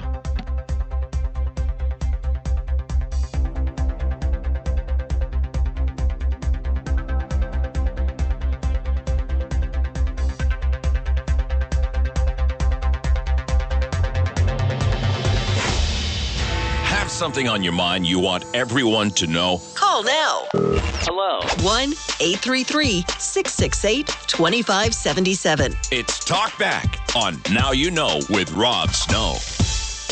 We're just talking about tonight's big hockey game, Canada versus the United States. You have to give it to the National Hockey League. I'm no fan of Gary Bettman at all. But really, the NHL couldn't have picked a better year to ditch the traditional all-star game and instead do this best-on-best series with these 4 teams. Maybe there should have been more teams, but this one turned out okay. But it's just amazing how it has all unfolded amid this backdrop of this surge in Canadian patriotism and this incredible backlash. Not so much against Americans. I don't think it's against Americans, but it's certainly against everything Donald Trump has said about Canada, threatened to do about Canada. He was talking about the 51st state again today. All of that. We're not a viable country. All of this stuff, right? And now this hockey game is happening. And I think it's almost impossible to separate the geopolitics of it all from, what's going to happen on the ice tonight. I mean, I think back to last Saturday's game. Justin Trudeau was there in Montreal at the hockey game. They showed him on television during the national anthem. He did an interview with the French telecast during one of the intermissions. Pierre Poilievre was at the hockey game. Conservative supporters made sure people saw that. They plastered that all over social media. Mark Carney, who actually, I don't know if you know this, Mark Carney got a hockey scholarship to Harvard. He posted a picture of himself on social media wearing a Team Canada jersey, drinking beer at a local sports bar in Ottawa. I would expect to see more of that. I don't know if Trudeau's going to go to Boston, but I bet all kinds of politicians are going to be tweeting about Team Canada tonight before the game starts. Now, on the American side, one of the things that went viral this week were comments from Bill Guerin, general manager of Team USA, NHL veteran. He played some like 18 seasons in the National Hockey League. He said the players would love it if Donald Trump showed up at the game tonight in Boston. He said that on Fox News. And he was also asked about the fights, the 3 fights in the first 9 seconds. Let's listen to this. Bill Guerin. We would love it if President Trump was in attendance. We have a room full of proud American players and coaches and staff. And listen, we're just trying to represent our country the best way we can. I was not in the arena. I want you to go ahead and describe it based on what your experience was. The boos were so loud you couldn't hear the anthem. So was there bad blood prior? Was it the booing of the anthem, or do you think it has something to do with the politics of the day between our two countries? I think a little bit of everything. I mean, Canada-U.S. is a huge rivalry in hockey. I think there was a little bit of a political flair to it. It's just the time that we're in. And then, I think our guys use that as inspiration. So that was Bill Guerin on Fox News. Fox News, the anchor there, you hear him say, the boos were so loud you couldn't hear the anthem. Well, come on, buddy. There were boos, but you could still hear the anthem. They weren't that loud. Some liberties with the truth. But Donald Trump's not going to be at the game, but he said he's going to watch it with some governors, and he invited Governor Trudeau to watch the game tonight, saying he's welcome to watch the game with the rest of the governors. So another dig there from Trump today. Anand in Calgary. Hello, Anand. Good afternoon. Hi, good afternoon, Rob. How are you? Yeah, I'm good. I know you're a big hockey fan, right? Yeah, hockey fan. I do broadcasting for hockey as well. So going back to this Canada and US thing, it's like almost, so my childhood sports were cricket and soccer. So it's like almost when India and Pakistan come together for cricket, especially, there is a big rivalry between the borders. So it kind of gives me the energy and passion to watch it the same way like I do watch India and Pakistan cricket. Right. How are you feeling ahead of the game? Are you feeling like confident? Are you nervous? A little bit on edge? What about it, Anand? How are you feeling? Yeah, just at one point you mentioned earlier about Bennington, just a small worry for Canada there, but I think they're strong. They're great players like Sidney Crosby, like David. I think they can get the job done. I think Makar is also returning tonight, and even Nathan McKinnon is there. So I believe they can get the job done, but just a little worried about Bennington, like you said. And if I were to suit up one player, like your opening question when you said about a player that you would like to suit up in prime time, I would like to suit up Jerome McGinley. I think he would be a great player. Right? Yeah, he would be a great player of choice. I met him during the Circle K Classic tournament like 2 years ago, so he would be a great pick for the Canada team just because of how amazing he is. Well, there you go. Everybody remembers that pass that he made for the golden goal to Sidney Crosby at the Vancouver Olympics. He set that up for the gold medal. So thank you. Yeah, and enjoy the game. Great to hear from you. Okay. Yeah, you too. Yeah. Arjun in Calgary. Hello, Arjun. Hi there. How are you doing? I'm good. Yeah. What do you think? Yeah, I'm super excited for the game. I feel like Canada will be able to pull the game through, but just a bit worried about the goaltending. But otherwise, McDavid is there, McKinnon, all the good players are there. So I think we can definitely pull off the win. Okay, but you, like the previous caller, you're a little worried about the goaltender, right? Yeah, just a goaltender I'm a bit worried about, but I feel like when the big games come up, I feel like players put more than 100% in, so I feel like Bennington will be doing much better this game. Okay, all right. It's also been pointed out that he won a Game 7 Stanley Cup final game in that building in the Boston Garden or whatever it's called now, TD Garden. So maybe that will give him some positive vibes. Let's hope so. I mean, it's not that he's been bad. Yeah. It's just he's giving up some questionable goals. And the other goalie, he's been outstanding. Connor Hellebuck. Yeah, he might be the best goalie in the world right now. So he has been amazing. But it's going to be a challenge. But I feel like we can pull the amazing win tonight. All right. I hope you're right. I really do. Sure. I want Canada to win this game so badly. I have no idea. Okay, thank you. We'll stop here, take some more calls on the other side. I'm Rob Snow. It's Talkback. There's a big hockey game tonight. That's what we're talking about. This is News Radio.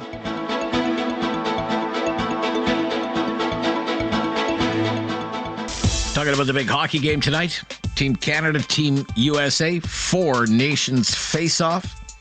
Jay is in Kitchener. Hi, Jay. I think this is the only time you're going to see Matthews go up against Marner, isn't it? Well, I would imagine, for now. I mean, they're going to be playing in the Olympics, so maybe they'll play against each other in the Olympics in a couple of years. Yeah. Yeah, but I mean, it is still. I mean, my heart is always blue and white. I wish it wasn't, but it always will be blue and white. Okay, well, I won't hold that against you. I understand, but I want to tell you, sir, your voice is as comforting as Bob Cole's was. Oh, my gosh. Oh, thank you so much. Very kind of you to say. I would never put myself in that league. But how are you feeling ahead of tonight's game? I know you're a big sports fan, Jay. You follow a lot of sports. So. I do, sir, but being visually impaired, you don't want to follow it too closely.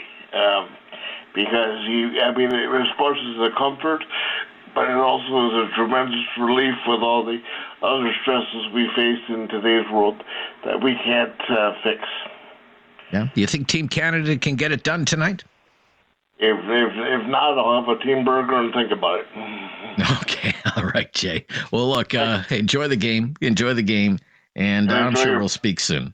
Thank you so much. Very, very, very kind of you. Thank you again.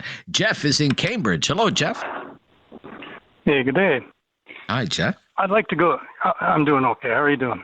I'm great, Jeff. Thank you. Good. I'd like to go back to the 72 series and what I can remember. Yeah. How well the Russians played. They're a well-oiled team. Yes, and the final goal, the cheering we did. And the one thing that kind of stands out, I'm not sure why, but Phil Esposito getting his name called. The door opens to the bench and he steps out on the ice and he falls. It fell down. Yeah. Yeah. That's right. Then everybody in the arena, because they panned, and I remember this, I think they were playing in Russia. They panned the crowd, and everybody in the crowd was laughing. He gets up, he does a one arm up, and then he does a bow. That's right. He took a bow. And he was laughing. Yeah. He was laughing. Sure. And the tension in that arena, you could tell, and even in us, the nervousness it deflated. And it's kind of like it went back to a game, and not life and death. So hopefully people kind of realize sooner or later that it's just a game. Have some fun with it, but don't go to the extremes. All right. Okay. I'll try to take that under advisement, but I'm kind of all wrapped up in it. I know. And so am I. To tell you the truth. Yeah. Okay. All right. Thank you. It's just a game. Okay. Just a game. Okay. Thank you, Jeff in Cambridge, for your call. I mean, for those who are old enough to remember the 72 series, Canada and the Soviets, Henderson scores for Canada, the national drama. I mean, how does it compare? That was, you think about it, 53 years ago. 53 years ago. Will people be talking about this game tonight 53 years from now? I don't know. Maybe it all comes down to whether Canada wins or not. Maybe if Canada loses, we'll never speak of it again. But when I think about, and believe me, I was just an infant, but I've read a lot about it, watched a lot of documentaries and stuff about it. My father hasn't stopped talking about it since 1972. There are quite a few differences.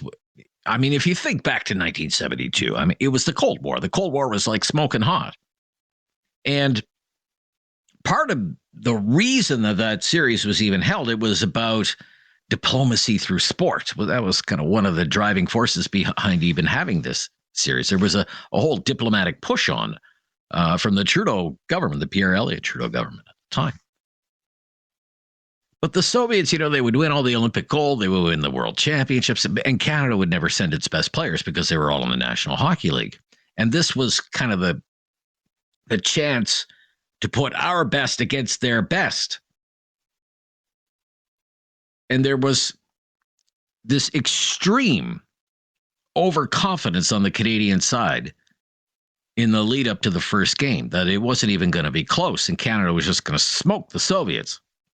There's a story about how the Canadian scouts went and watched the Soviets practice, and then they reported back, and they said, well, the weakest part of the Soviet team is their goalie, who happened to be Tretiak, right? One of the greatest goalies in the history of hockey. But apparently, the story goes, he was getting married, and the practice that the scouts watched was the morning after his bachelor party. So the guy was totally hungover. So he didn't look so good in the practice. But that 72 series, I mean, that was like a clash of cultures. It was a clash of systems. What system was best? Was it our system, Western-style democracy, Soviet communism? That was a huge part of it. And I think there was some mystery about it as well. Just what are we up against with these Soviets? There's really no mystery here. The players on both teams, they play against each other all the time. They played against each other for years. Some of them are teammates. So you usually play on the same team. You have Austin Matthews playing for Team USA and his teammate Mitch Marner is playing for Team Canada. So there's really no great mystery here.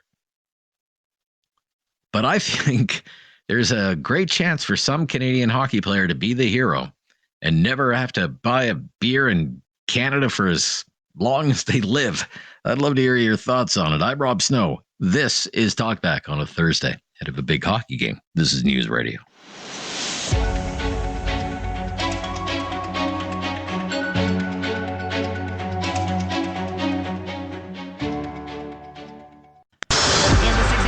Traffic sunshine, Michelle. Well, downtown still dealing with a collision at 12th Avenue and 12th Street Southwest, so you are seeing some delays as you make your way through.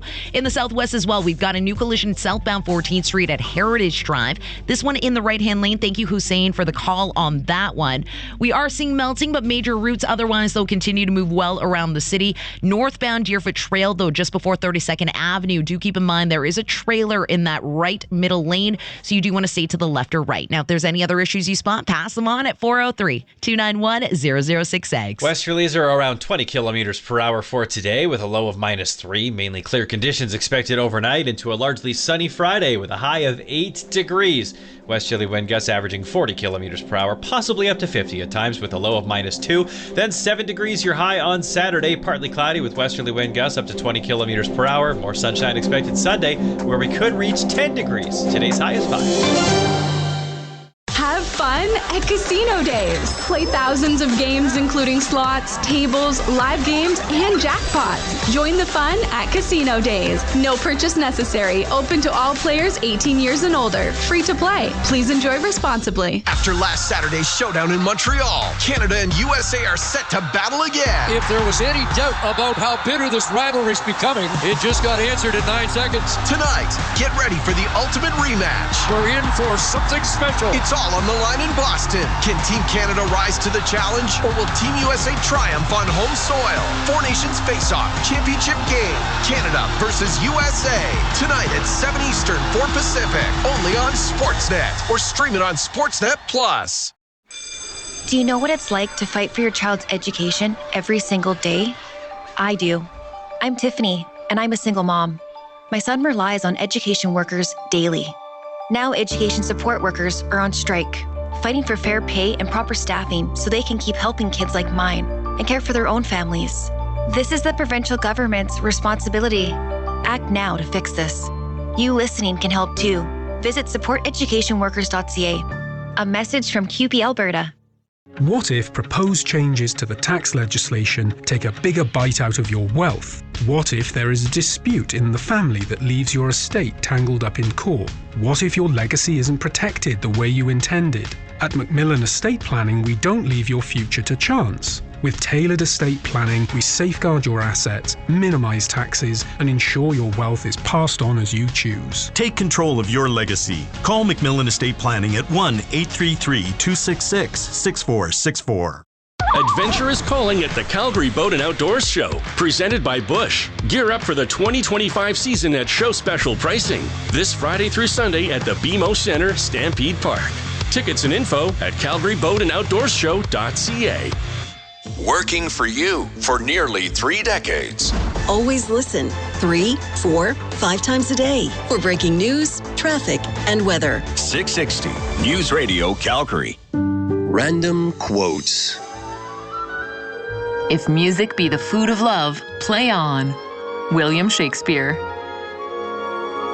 Random quotes. Life is what happens when you're busy making other plans. John Lennon. CFFR AM. A Rogers radio station. 660 News Radio Calgary. Have something on your mind you want everyone to know? Call now. Hello. 1-833-668-2577. It's Talkback on Now You Know with Rob Snow. 5 hours from face-off time for this big game tonight. Canada, the United States. What are you doing tonight, David? What are your plans for this hockey game tonight? I'm going to a watch party. Yeah, you're going to a watch party. Okay, all right. It's being hosted by our colleagues here at Rogers Radio in Ottawa at Shea 106, the rock station. Okay. So right. Should be pretty fun.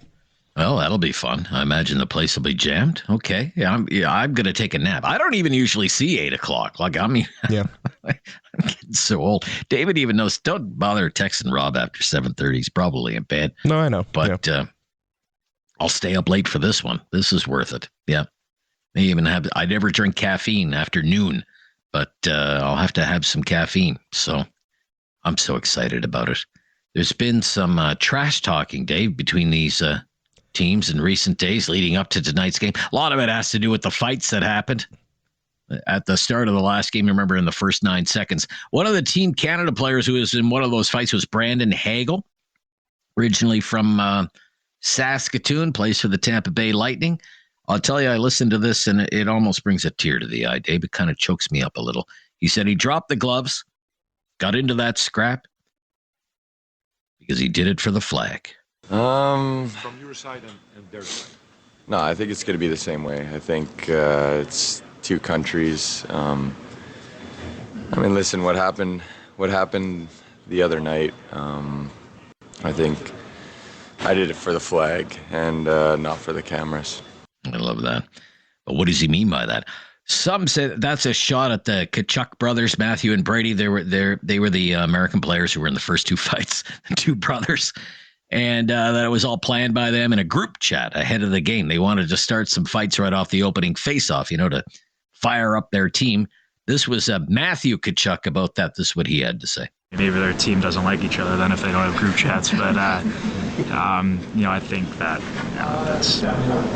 that's just a player enjoying this opportunity. So I think that our team does not care about anything that they say. And there's been a lot of chatter and talk from individuals, but, we care about one thing in this room, and we have millions of people that are watching us and supporting us around this country, and we're very prideful in playing for them and the guys in the room. So it's an opportunity of a lifetime for us. So some chirping back and forth ahead of the game tonight. Let's go to Ken in Calgary. Hello, Ken. Hey, Rob. I just want to say that, first of all, my player would be, and this is going to surprise a lot of people, Theo Fleury. Oh, Theo Fleury. Okay. All right. Because he could really handle the puck. He could score goals. He really was a good agitator and, kept it was a bit distracting to the other team and drew penalties. Right. So there's that. And then I just wanted to kind of end in saying that, don't you think in today's political climate that this is really just a metaphor? This whole game is really just a metaphor between the closeness that U.S. and Canada have and the sibling rivalry that we actually are witnessing in not only today's political atmosphere, but hockey in general. These teams are made up of people that play together in the NHL. The NHL is sort of, I guess, a microcosm of both countries. Maybe, yeah. I'm going to leave it there anyway. Okay, I just you think leave that it there. Yeah. A metaphor. I think right? there's this feeling that we're going to war with the Americans tonight. And the battlefield is the ice in Boston. I think it's going to be incredible tonight. Hoping the good guys win. You'll know it from my mood tomorrow, I guess. Friday Free for All Talkback Hour is tomorrow. Join us then.